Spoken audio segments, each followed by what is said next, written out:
I'd say unprotected sex in the semi-public swimming pool of a school is pretty damn gross, but it's not the worst thing happening in this book.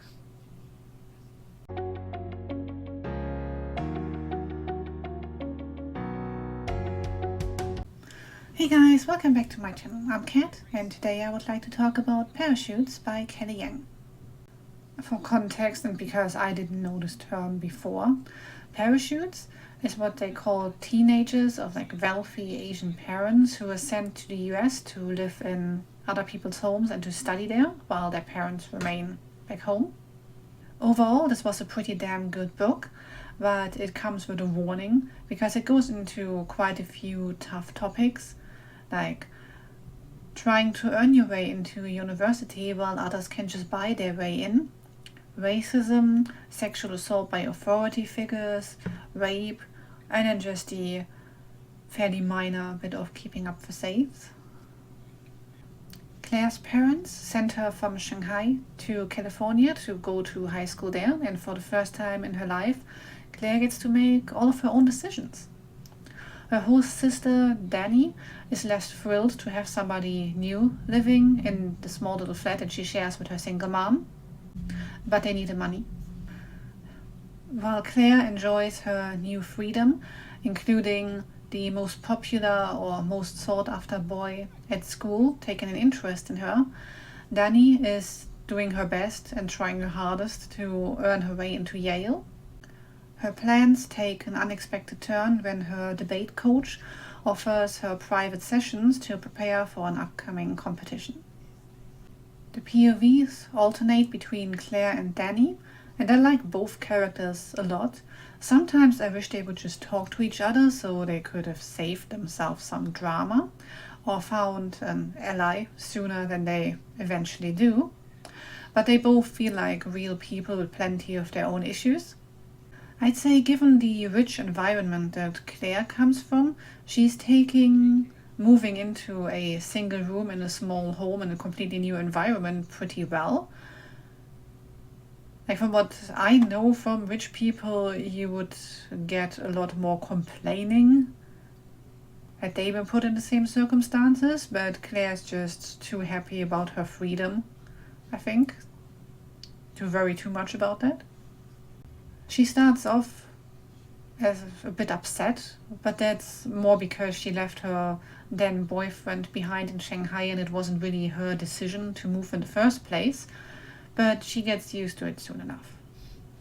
I particularly like the depiction of Claire's friends. She hangs out with other parachutes, essentially, other Asian girls, and at first glance they seem like a mean girl group. But when some of their issues come to light, they actually stick up for each other, and a lot of things don't turn out quite as they seem in the beginning. But this group really sticks together and helps each other out, and it was really a nice kind of friendship to see. While I rooted for both characters, obviously, I may have rooted a little harder for Danny because she has to put up with so much BS, being poor, not being white, and then people at school and in the debate club as well just being complete dicks to her. Yeah, so I rooted really hard for Danny.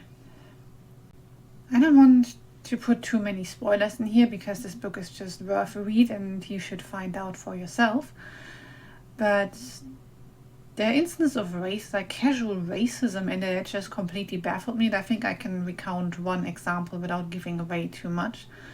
Claire and that rich boy go to look at a house because he wants to invest in something to prove to his dad that he knows what he's doing. So they check out this nice beachfront house or whatever. It costs millions. They end up in the bedroom, talk for a bit, and then start making out. The real estate agent comes bursting in and demands to know what the fuck they're doing there, and then tells them that they are not in Chinatown, but this is some nice area or whatever. And you're just like, okay, I would have understood if this real estate agent was pissed about just teenagers who you don't suspect have the money to buy any of this. Reasonable assumption, I think. But if he had been pissed about them just being there making out, okay, that's not really what you do at house viewings. But no, just oh god, You look Chinese, go back to Chinatown. And God. And it's not the only time where it just drops out of nowhere in the story and you're just like, what the fuck are you people taking? Okay, as for the trigger warning, both Danny and Claire have to deal with sexual assault or rape throughout the story, and it's a tough read on both accounts. The writing was clean and modern and fit the story. I don't recall anything that actually took me out of the story in the writing, more so the topics that gave me pause at points like, what the hell are people thinking? The writing itself was fine. So overall, as long as none of the aforementioned issues are a trigger for you, this book is well worth a read and I can only recommend you give it a try. So it deserves this cat. Yeah, and I hope you pick it up yourself.